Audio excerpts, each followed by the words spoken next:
Hello, I'm Citrus, and you're looking at the Haropla Ball Haro. So right off the bat, I really like the box art that Bandai chose to put on this kit. It's kind of an homage to the old retro 80s style packaging that they used to put on all of their model kits, and it looks really cool. So this retails for 600 yen, and I picked it up from a local hobby shop for about $7, so pretty good deal. You see, one of the main gimmicks of this is that you have some internals for the little Haro, and that's pretty interesting because it's such a small, tiny, cheap thing that it wouldn't really matter, but you know, it's still a nice touch nonetheless. And you can see here a no tools assembly is advertised, so we're gonna build it like the box recommends with no tools, but we will use a blue-gray lining pen to fill in all of the details, which I think will make it look just a little bit nicer. No other painting, just something a little quick and easy. The extra parts that set this Haro apart from all the other ones are all here. So this is the little bazooka on top, and here are the little arms that you put on the side. It's actually a surprising amount of detail on these parts. Quite a good bit of lining that you can do or paint in. Same on the little bazooka here. The rest of these parts are just like they are with every other Haro. So if you didn't want to put on the ball parts, you could have just a normal blue Haro, which is pretty cool. Pretty good molding here. Little tiny hands. And there's the internal bit. I'm not going to paint up any of this because I'll literally never want to take this apart to see it. But you can see it's just one piece that goes into the back half of the Haro here. So it's not really like a complete inner frame or anything that you can call that. Then they have 6 little round polycaps. Little arms, legs, a stand, the red innards, and 4 little hatches. And here is the manual, just a single fold out sheet. Very simple construction, pretty straightforward. Now the manual does tell you to discard the regular Haro parts, but of course you're going to keep them so that you can do whatever you want with this kit. And if you buy this in America from Bluefin, you'll also get these English assembly instructions, which I guess are a nice gesture, but at this point aren't really necessary considering that Bandai has started putting a lot of English on the manuals for you.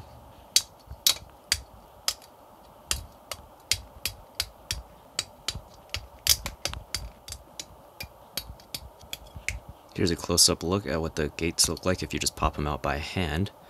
And it's not terrible, but very obvious marks are still visible, so there's still a decent amount of cleanup that you can do. Of course, if you do have the tools, it's obviously better to still cut these parts out with nippers because pushing down with everything with your fingers does get exhausting pretty quickly. And while we're at it, let's just line this piece right here.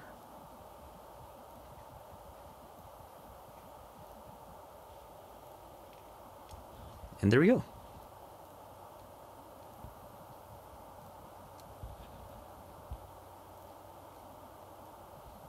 Alright, let's start putting this together, starting with the regular Haro. If you follow me on Instagram, you'll have seen that in the time since my last video, I actually built a Master Grade Freedom version 2.0.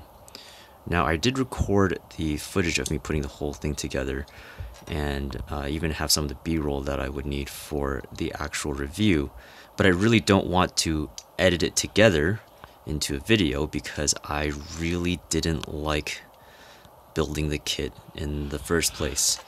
It's not really my cup of tea, first of all. I don't really like big flashy kits, and the second thing is I know if I put this together I'm going to probably immediately get a lot of backlash because first I know that even though Seed itself may not be a very popular show, well, sorry, not warmly regarded as a good show, perhaps, it was very popular nonetheless, and there are a lot of people who really like the Freedom. It just underwhelmed me in so many ways that I don't really have that much to say about it. Not to mention I didn't really agree with how Bandai decided to reinterpret the Freedom's design in the first place.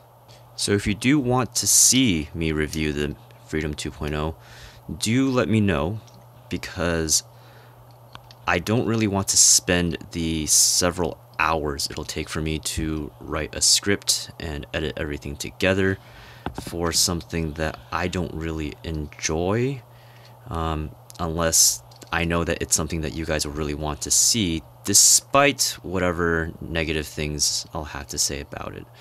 Now, of course, it's not entirely negative. Like I said, it's just not my cup of tea.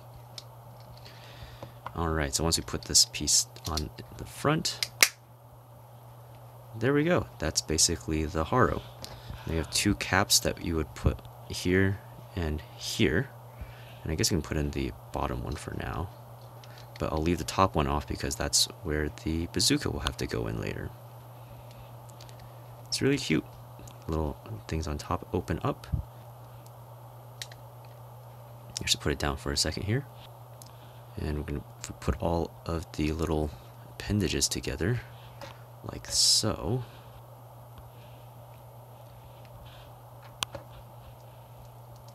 And then we put the hands on. You just pop it out of the polycap tree, like so.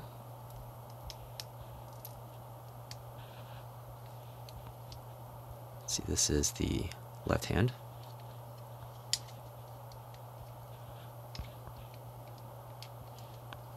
This is the right hand.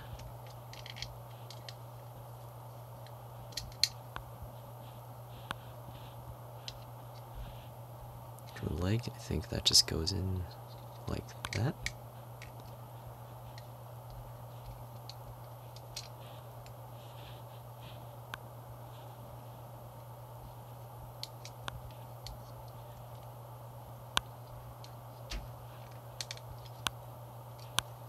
And there we go.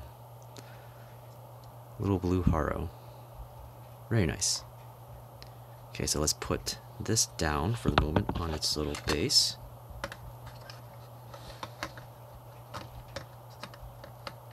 And we can start putting together the ball parts.